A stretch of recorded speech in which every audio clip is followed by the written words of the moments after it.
Screen के ऊपर में भी हम क्लिक कर सकते हैं। अगर हमारे पास ऑप्शन स्क्रीन पे क्लिक करने का है तो हम उसी को प्रेफर करते हैं, उस पर टाइम हमारा बचता है, कम टाइम लगता है ना। और नहीं तो वैल्यू तो दे ही सकते हैं। मैंने यहाँ से देख के एंटर करा कि देखिए अगर मैं -90 देता तो वो इस तरफ घूम कर आता, अगर मैंने 90 दिया तो उस तरफ घूम कर आया।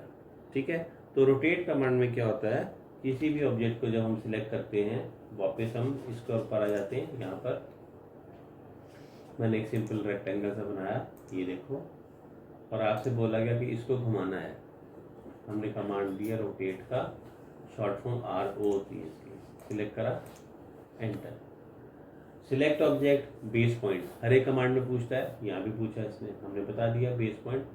बेस पॉइंट वो पॉइंट है जिसे ये फिक्स मानने वाला है। तो ये देखो आप, मैंने जिस पॉइंट को सिलेक्ट करा उसको उससे फिक्स मानते हुए वहीं से अटका दिया ना। जैसे घड़ी की सुई होती है तो उसका सेंटर पॉइंट बेस पॉइंट होता है। तो ये बेस पॉइंट हमने बता दिया। अभी आपसे कह रहा है रोटेशन एंगल बताओ, कितने एंगल पे आप इसको घुमाना चाहते हो। मैंने क्या किया कि यहाँ से इसका एंगल दे दिया 33 डिग्री का और एंटर करा, घूम गया 33 डिग्री पे। लेकिन मुझे तो वो भी चाहिए था जो पहले था और ये भी चाहिए, दोनों को रिटेन करना था। तो मैंने क्या किया, अंडू करा, वापस से पहले जैसा हो गया। फिर से हमने कमांड दिया रोटेट का, सिलेक्ट करा इसको, एंटर, ये लिया यहाँ से बेस पॉइंट। अगर मैं चाहता हूँ कि हमें दोनों मिल जाएं तो आप क्या करो, यहाँ से कॉपी, यहाँ पे ऑप्शन है कॉपी का, आप यहाँ से कॉपी ऑप्शन ले लो। इसके लिए आप इधर से राइट क्लिक करके भी कॉपी ले सकते थे। कुछ एंगल इसमें मैंने यहाँ से 45 का एंगल दे दिया और एंटर कर दिया। देखा आपने, ये भी मिला और ये भी मिल गई कॉपी इसकी, दोनों ही आ गए हमारे पास। ठीक, तो कॉपी ऑप्शन में आपको इसकी एक एक्स्ट्रा और कॉपी मिल जाएगी। अगर आपको लगता है कि मेरे को 90 पे एक और चाहिए, फिर से सिलेक्ट ऑब्जेक्ट करो, एंटर, ये बेस पॉइंट ले लो, फिर से कॉपी ऑप्शन ले लो, और ये जो इसने रोटेशन एंगल पूछा आपसे, ये आपने फिर से 45 दे दिया तो देखो 90 पे भी आ गया, है ना। एक तरह से इसकी एक और कॉपी निकल गई। इस तरह से मुझे मल्टीपल कॉपी चाहिए तो वैसे भी ले सकते हैं। ये तो हुआ कॉपी। इसमें आपको एक मैं रेफरेंस ऑप्शन बताऊंगा। रेफरेंस ऑप्शन बताऊंगा। कई बार ऐसा होता है कि ड्राइंग में हमें ये बोला जाता है कि सपोज ये दो पॉइंट्स हैं, ये दो पॉइंट्स हैं जो मैंने लाइन ड्रॉ करी। ऑब्वियसली इन दोनों पॉइंट्स के बीच में कोई ना कोई एंगल तो बन रहा है ना। हमको नहीं पता कि इस लाइन का एंगल क्या है, और ना हमारे पास इतना टाइम है कि हम ये निकाल लें कि इसका एंगल क्या है। वैसे हम निकाल तो सकते हैं, है ना, लेकिन हमारे पास टाइम नहीं है। क्योंकि जब हम काम करते हैं कंपनीज में तो हमें बहुत प्रेशर सिचुएशन में काम करना पड़ता है, काफ़ी फास्ट काम करना पड़ता है। अगर हम इस तरीके से करते रहेंगे फिर तो बात नहीं बनेगी। तो हमें ये बोला गया कि जो भी एंगल इस लाइन का दिया गया है वही एंगल आपने इस लाइन को देना है। ठीक है, तो हमने क्या किया, कमांड दे दिया रोटेट का, घुमाने के लिए तो रोटेट ही होता है, दे दिया, एंटर करा। इसने पूछा स्पेसिफाई बेस पॉइंट, बताओ बेस पॉइंट। हमने सेम वैसे जैसे पहले लिया था बेस पॉइंट बता दिया। अब जब इसने पूछा इसमें रोटेशन एंगल, तो मैंने यहाँ से रेफरेंस ऑप्शन दे दिया। ठीक है, मैंने ऑप्शन दे दिया रेफरेंस का। जब हमारे पास देने के लिए कोई एंगल खुद होता नहीं है तो ऐसे में हम रेफरेंस ऑप्शन ले लेते हैं। ठीक, मैंने रेफरेंस दिया, इसने कहा स्पेसिफाई द रेफरेंस एंगल, आपसे एंगल पूछ रहा है। जब भी आपसे रेफरेंस एंगल पूछे तो आपने यहाँ से दो पॉइंट सिलेक्ट करने हैं, 1 और 2, मतलब इसी के बेस दोनों पॉइंट सिलेक्ट करते हैं रेफरेंस के लिए। ठीक है, ये तो मैंने बताया रेफरेंस एंगल। और ये क्या कह रहा है, स्पेसिफाई न्यू एंगल।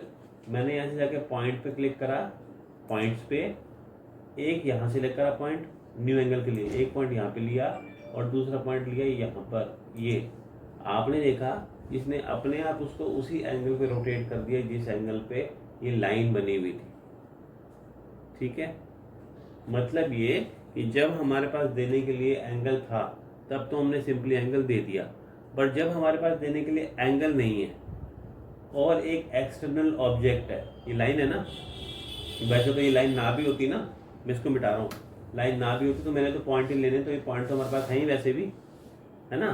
तो मैंने समझाने के लिए आपको लाइन लगाई थी। हमारे पास रेफरेंस के लिए एक एक्सटर्नल ऑब्जेक्ट है और आपसे बोला गया कि आपको इसी एंगल पे इसको लगाना है जिस एंगल पे ये लाइन लगी हुई है। तो दोबारा देखो, मैं स्टेप्स रिपीट कर रहा हूँ। मैंने कमांड दिया रोटेट का, सिलेक्ट करा, एंटर, और बेस पॉइंट, यहाँ तक तो सेम था। यहाँ हम एंगल बताना चाहते हो हम बता के खत्म कर सकते थे, पर यहाँ पर बात वो नहीं है। यहाँ पे बात हो रही है रेफरेंस की। रेफरेंस में जब इसने पूछा कि रेफरेंस एंगल बताओ, तो रेफरेंस में आपने हमेशा 2 पॉइंट ये सिलेक्ट करने हैं, 1 और 2, जो इसका खुद का बेस पॉइंट्स है। हमने बोला 0 तो हम इसको मान के चल रहे हैं। और जब उसने कहा न्यू एंगल, तो आप पॉइंट पे क्लिक करो। एक पॉइंट मैंने यहाँ क्लिक किया फर्स्ट और इसने सेकेंड पॉइंट, तो it will automatically calculate the angle between the 2 points and apply the same value. आ गया? तो कितना आसान हो गया काम। ये तो मैं आपको धीरे धीरे करके समझा रहा हूँ, इसलिए टाइम लग रहा है इसमें, नहीं तो बहुत फास्ट हो जाता है ये। तो कितना आसान हो गया कैलकुलेशन करना और ये सब कुछ निकालना। जब हम आगे ड्राइंग में प्रोजेक्ट पे काम करते हैं तो काफ़ी सारी ऐसी जानकारी होती है जो हमें ड्राइंग में से ही निकालनी पड़ती है। ये भी तो ड्राइंग में से आई ना। तो ऐसे में हम रेफरेंस ऑप्शन का यूज़ करते हैं। तो ये मैंने आपको रोटेट में रेफरेंस ऑप्शन बताया, जो मैंने आपको कल नहीं बताया था। इसी तरह से मैं अगला कमांड आपको इसमें स्केल का बताने वाला हूँ। मैंने एक रेक्टेंगल बनाया @ इसका साइज मैंने 2x2 का दे दिया। ये जो मैंने बनाया रेक्टेंगल, इसका साइज 2x2 का है और मैंने इसको डायमेंशन भी दे दी।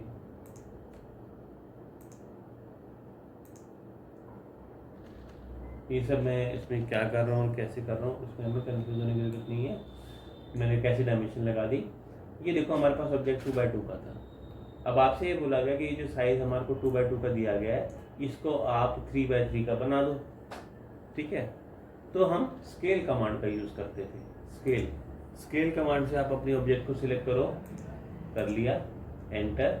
इसने पूछा बेस पॉइंट बताओ, तो बेस पॉइंट बता दिया मैंने। इसमें से कोई भी बेस पॉइंट ले सकते, वैसे मैंने ये ले लिया। अब ये पूछ रहा है स्केल फैक्टर।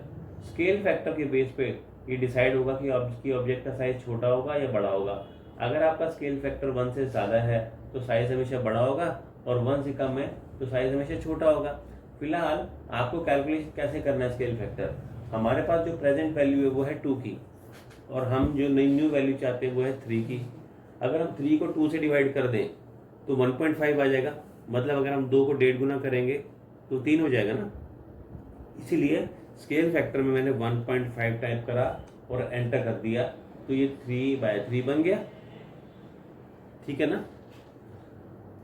अगर आप ये बोलो कि हमें तो दोनों ही चाहिए थे, मतलब वो भी चाहिए था 2/2 और 3/3 भी चाहिए था, या 5/5 भी चाहिए था, तो आप क्या करेंगे, यहाँ से स्केल कमांड लेंगे, सिलेक्ट करेंगे बेस पॉइंट, कॉपी ऑप्शन इसमें भी है जैसे रोटेट में था, कॉपी ऑप्शन लेंगे।